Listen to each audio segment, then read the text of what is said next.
Subscribe कीजिए हमारा channel और प्रेस करें बेल आइकन और पाए हर वीडियो को देखने का मौका सबसे पहले।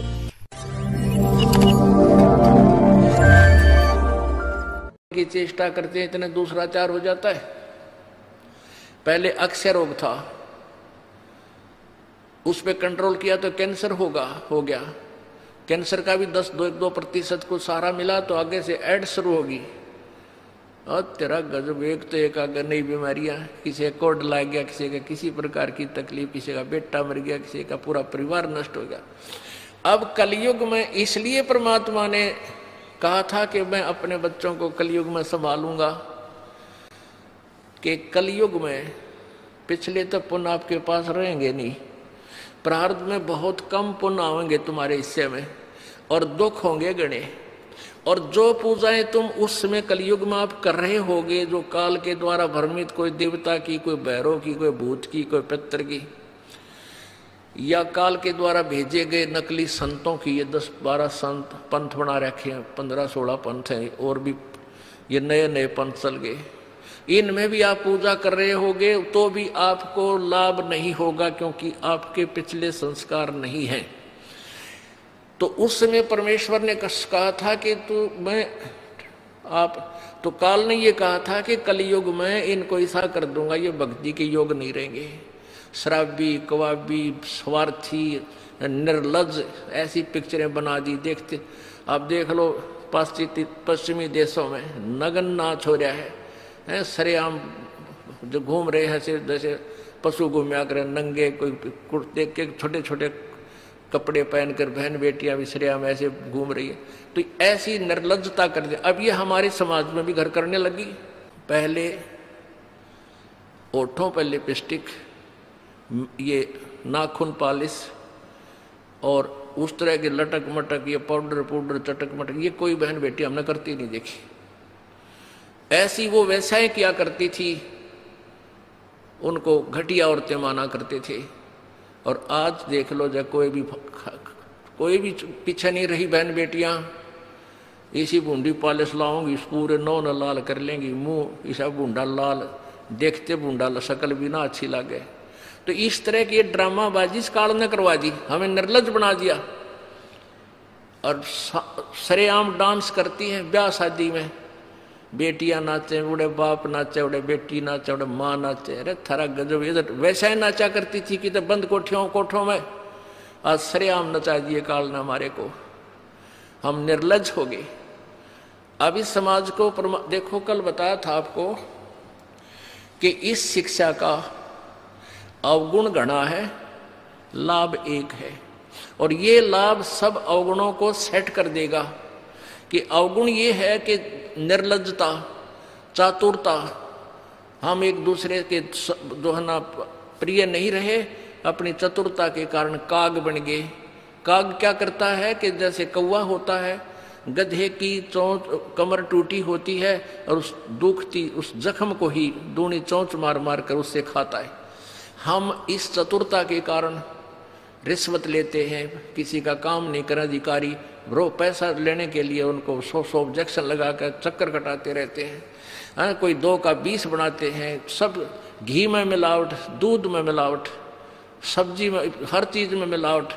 कहते हैं ऐसा इंजेक्शन लगाते हैं, बेल का तोरी तड़के इतनी लंबी हो ही पावे। थारा गजब वही, सिर्फ वो बेचन खातिर कि थारा पैसा, तुम्हें पैसा मिल जाए, हुकंड क्रुक। तो ये चतुरता आ गई।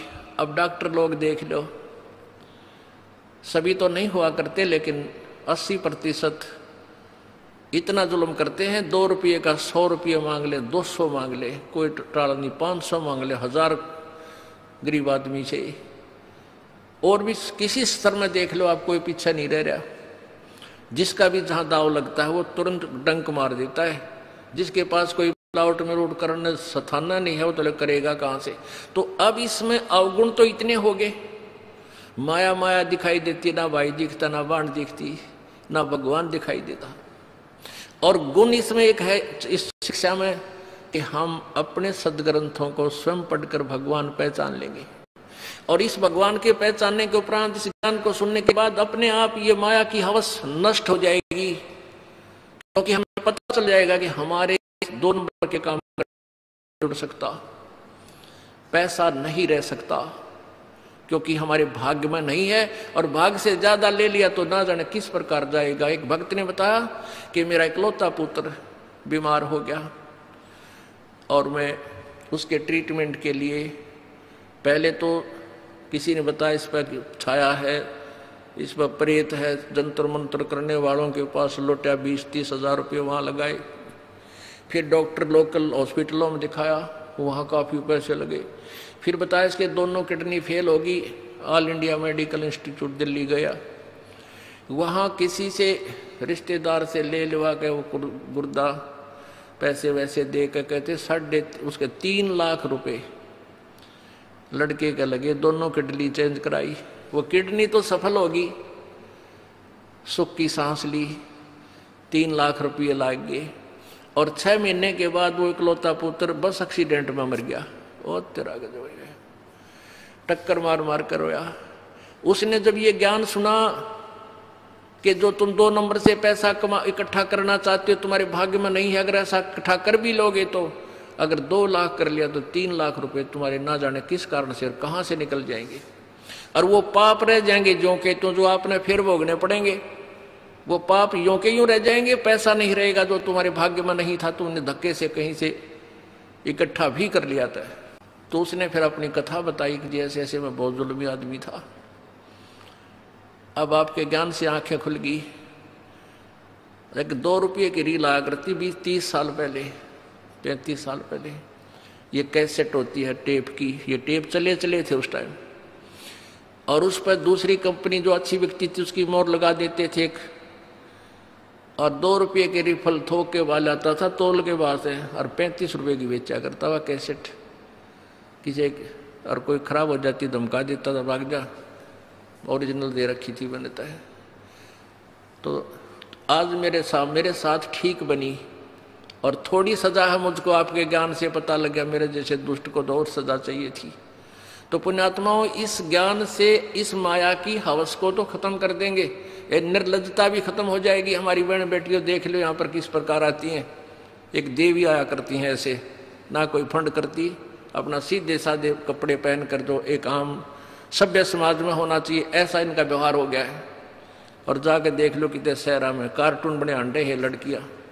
तो पुण्यात्मा इसको सेट कर देंगे, लेकिन ज्ञान इस शिक्षा की आवश्यकता इसलिए थी कि हम अपने सदग्रंथों को समझकर उस भगवान को पहचान लेंगे, ये अति आवश्यक था।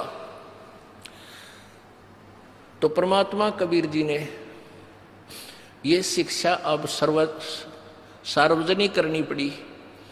नहीं, पहले केवल एक वर्ग पढ़ता था, एक वर्ग ब्राह्मण, और उस बाकी सब अपना धंधा करते थे, रोटी का जैसा भी धंधा था, कोई पाली जाया करता, कोई भेड़ बकरियां पालता था, उनकी ऊन बेच के गुजारे करते थे, खाते नहीं थे। कोई गायें पालते थे, कोई खेती करते थे, कोई मजदूरी करते थे, अपना ठीक टाइम पास कर रहे थे। ऐसा ही काम हमने चाहिए था, और भगवान की भक्ति साथ चाहिए थी। चाहे कोई आज अफसर है, चाहे गरीब है, अमीर है, मजदूर है, किसान है, चाहे दुकानदार है, अगर वो नेक नीति से काम करे अपना और भगवान की भक्ति करता रहे तो सबका मोक्ष होगा। बुराई छोड़नी पड़ेगी, 2 नंबर का धंधा त्यागना पड़ेगा, और समर्पण भाव से प्रभु के चरणों में आपको लगना पड़ेगा। मोक्ष दूर नहीं है। अब आपका सौभाग्य है कि परमात्मा ने अब ये समय सिलेक्ट कर रखा है, पूर्व निर्धारित था कि कलयुग में जब बिचली पीढ़ी आवेगी तब इन अंशों को मैं पार करूंगा। प्रथम पीढ़ी में परमात्मा, प्रथम जो पीढ़ी थी, प्रथम चरण में आज से 600 वर्ष पहले कबीर परमेश्वर प्रकट हुए स्वयं, और उन्होंने वो लीलाएं करके दिखाई जो भगवान किया करता है।